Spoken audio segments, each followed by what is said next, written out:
بسم اللہ الرحمن الرحیم۔ السلام علیکم۔ صحیح بخاری حدیث نمبر 176۔ رسول کریم صلی اللہ علیہ وسلم نے فرمایا کہ بندہ اس وقت تک نماز ہی میں رہتا ہے جب تک وہ مسجد میں نماز کا انتظار کرتا ہے، تا وقت یہ کہ وہ حدث نہ کرے۔ ایک اجمی آدمی نے پوچھا کہ اے ابو ہریرہ، حدث کیا چیز ہے؟ انہوں نے فرمایا کہ ہوا جو پیچھے سے خارج ہو، جسے عرف عام میں گوز مارنا کہتے ہیں۔ صحیح بخاری حدیث نمبر 177۔ آپ صلی اللہ علیہ وسلم نے فرمایا کہ نمازی نماز سے اس وقت تک نہ پھرے جب تک ریح کی آواز نہ سن لے یا اس کی بو نہ پا لے۔ صحیح بخاری حدیث نمبر 178۔ میں ایسا آدمی تھا جس کو سیلان مزی کی شکایت تھی، مگر رسول اللہ صلی اللہ علیہ وسلم سے دریافت کرتے ہوئے مجھے شرم آئی، تو میں نے ابن السعود کو حکم دیا۔ انہوں نے آپ صلی اللہ علیہ وسلم سے پوچھا۔ آپ صلی اللہ علیہ وسلم نے فرمایا کہ اس میں وضو کرنا فرض ہے۔ اس روایت کو شعبہ نے بھی عامش سے روایت کیا۔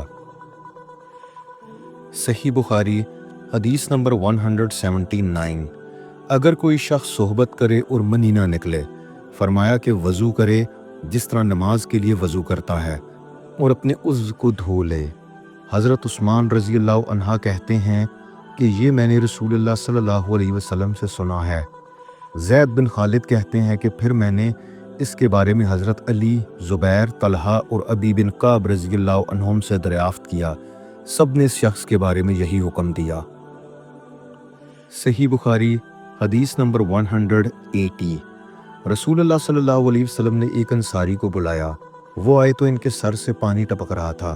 رسول کریم صلی اللہ علیہ وسلم نے فرمایا، شاید ہم نے تمہیں جلدی میں ڈال دیا۔ انہوں نے کہا جی ہاں۔ تب رسول اللہ صلی اللہ علیہ وسلم نے فرمایا کہ جب کوئی جلدی کا کام آ پڑے یا تمہیں انزال نہ ہو تو تم پر وضو ہے، غسل ضروری نہیں۔ صحیح بخاری حدیث نمبر 181۔ رسول کریم صلی اللہ علیہ وسلم جب عرفہ سے لوٹے تو پہاڑ کی گھاٹی کی جانب مڑ گئے اور رفع حاجت کی۔ اسامہ کہتے ہیں کہ پھر آپ صلی اللہ علیہ وسلم نے وضو کیا اور میں آپ صلی اللہ علیہ وسلم کے اعضاء پر پانی ڈالنے لگا، اور آپ صلی اللہ علیہ وسلم وضو فرماتے رہے۔ میں نے کہا یا رسول اللہ، آپ اب نماز پڑھیں گے؟ آپ صلی اللہ علیہ وسلم نے فرمایا، نماز کا مقام تمہارے سامنے یعنی مزدلفہ ہے، وہاں نماز پڑھی جائے گی۔ صحیح بخاری حدیث نمبر 182۔ وہ ایک سفر میں رسول کریم صلی اللہ علیہ وسلم کے ساتھ تھے، وہاں آپ رفع حاجت کے لیے تشریف لے گئے۔ جب آپ واپس آئے، آپ صلی اللہ علیہ وسلم نے وضو شروع کیا تو مغیرہ بن شعبہ آپ کے اعضاء وضو پر پانی ڈالنے لگے۔ آپ صلی اللہ علیہ وسلم وضو کر رہے تھے، آپ نے اپنے منہ اور ہاتھوں کو دھویا، سر کا مسح کیا اور موزوں پر مسح کیا۔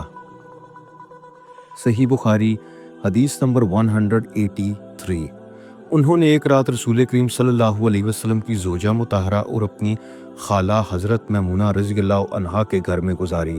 وہ فرماتے ہیں کہ میں تکیہ کی عرض یعنی گوشہ کی طرف لیٹ گیا، اور رسول کریم صلی اللہ علیہ وسلم اور آپ کی اہلیہ نے معمول کے مطابق تکیہ کی لمبائی پر سر رکھ کر آرام فرمایا۔ رسول اللہ صلی اللہ علیہ وسلم سوتے رہے، اور جب آدھی رات ہو گئی یا اس سے کچھ پہلے یا اس کے کچھ بعد آپ بیدار ہوئے اور اپنے ہاتھوں سے اپنی نیند کو دور کرنے کے لیے آنکھیں ملنے لگے۔ پھر آپ نے سورۃ العمران کی آخری 10 آیتیں پڑھیں۔ پھر ایک مشکیزہ کے پاس جو چھت پہ لٹکا ہوا تھا، آپ کھڑے ہو گئے اور اس سے وضو کیا خوب اچھی طرح، پھر کھڑے ہو کر نماز پڑھنے لگے۔ ابن عباس رضی اللہ عنہما کہتے ہیں میں نے بھی کھڑے ہو کر اسی طرح کیا جس طرح آپ صلی اللہ علیہ وسلم نے وضو کیا تھا۔ پھر جا کر میں بھی آپ کے پہلو مبارک میں کھڑا ہو گیا۔ آپ نے اپنا داہنا ہاتھ میرے سر پر رکھا اور میرا دایاں کان پکڑ کر اسے مروڑنے لگے۔ پھر آپ نے 2 رکعتیں پڑھیں، اس کے بعد پھر 2 رکعتیں پڑھیں، پھر 2 رکعتیں پڑھیں، پھر 2 رکعتیں، پھر 2 رکعتیں، پھر 2 رکعتیں پڑھ کر اس کے بعد آپ نے وتر پڑھا اور لیٹ گئے۔ پھر جب مؤذن نے آپ صلی اللہ علیہ وسلم کے پاس آیا تو آپ نے اٹھ کر 2 رکعت معمولی طور پر پڑھیں، پھر باہر تشریف لا کر صبح کی نماز پڑھی۔